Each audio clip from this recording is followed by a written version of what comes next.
So hello everyone, welcome to Amalgam classes. आपका Amalgam classes पर बहुत बहुत स्वागत है। तो आज हम देखने जा रहे हैं पॉलिनोमियल चैप्टर से एक्सरसाइज 2.1 का एक बड़ा प्यारा सा क्वेश्चन नंबर 1। तो चलिए आइए देख लेते हैं।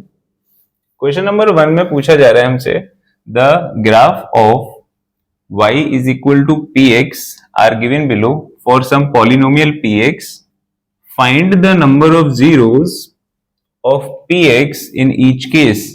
हमारे पास ग्राफ दे रखे हैं y is equal to px पर, और कहा जा रहा है ये सारे जो केसेस दे रखे हैं इनमें नंबर ऑफ जीरोस बताइए। तो अगर हमें नंबर ऑफ जीरोस बताने हैं तो उस केस में हमें सिर्फ ये चेक करना है कि जो भी हमें ग्राफ दिया जा रहा है वो एक्स एक्सिस पर कितने पॉइंट पर कट कर रहा है। राइट, इससे प्रीवियस वाली वीडियो में हम इस चीज के बारे में बात कर चुके हैं। आज समझ लेते हैं। px y is equal to px, इसका मतलब क्या है? अगर इस पॉलिनोमियल की px की वैल्यू x की किसी एक पर्टिकुलर वैल्यू पर px की वैल्यू 0 हो जाए, यानी कि y की वैल्यू 0 हो जाए, तो उस x की वैल्यू को हम कहेंगे 0 ऑफ दैट पॉलिनोमियल। तो यानी कि x की वैल्यू क्या रखी जाए जिससे कि y 0 हो जाए, इस जगह कट कर जाए। राइट, y 0 हो जाए, इसका मतलब x एक्सिस को कट करना चाहिए ग्राफ। तो फर्स्ट केस में हम देख सकते हैं, फर्स्ट केस में जो ग्राफ है x की किसी भी वैल्यू पर y की वैल्यू 0 नहीं हो रही है, यानी कि ये ग्राफ x एक्सिस को किसी भी पॉइंट पर कट नहीं कर रहा है।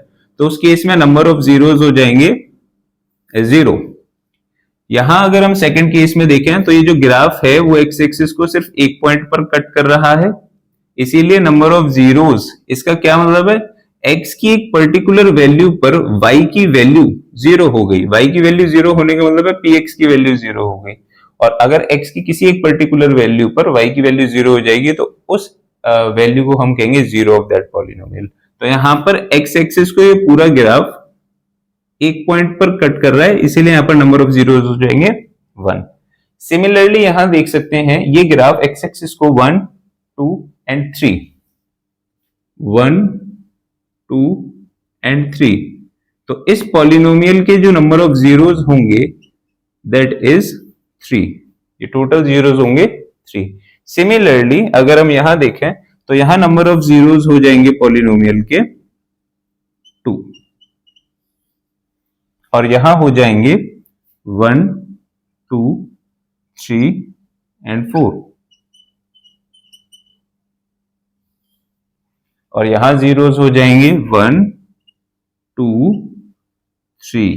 तो हम देख सकते हैं यहां पर जो ग्राफ है वो एक्स एक्सिस को 1, 2 एंड 3 पॉइंट्स पर कट कर रहा है। We can say that there are 3 zeros of the given polynomial and same here 1, 2, 3, 4। यहां पर ये ग्राफ एक्स एक्सिस को 4 पॉइंट पर कट कर रहा है, इसीलिए इसके नंबर ऑफ जीरोस हो जाएंगे 4। राइट, सो इस तरीके से हम जीरोस निकाल सकते हैं पॉलिनोमियल के। आई होप ये क्वेश्चन जो है बहुत अच्छे से क्लियर हो गया हो। ये बेसिकली एक थ्योरी पर बेस्ड था जो हमने लास्ट क्लास में पढ़ी हुई है। राइट, इस क्वेश्चन में एक चीज हम ध्यान रखेंगे कि यहाँ पर जो जीरोस की बात करी जा रही है वो रियल जीरोस की बात हो रही है। Right, even though for example जैसे अगर हम यहाँ बात करें, ये पॉलिनोमियल का ग्राफ है और यहाँ पर रियल जीरोस कितने होंगे? 2। आई होप ये क्वेश्चन सब बच्चों को बहुत अच्छे से क्लियर हो गया हो। चलिए मिलते हैं फिर नेक्स्ट क्लास में।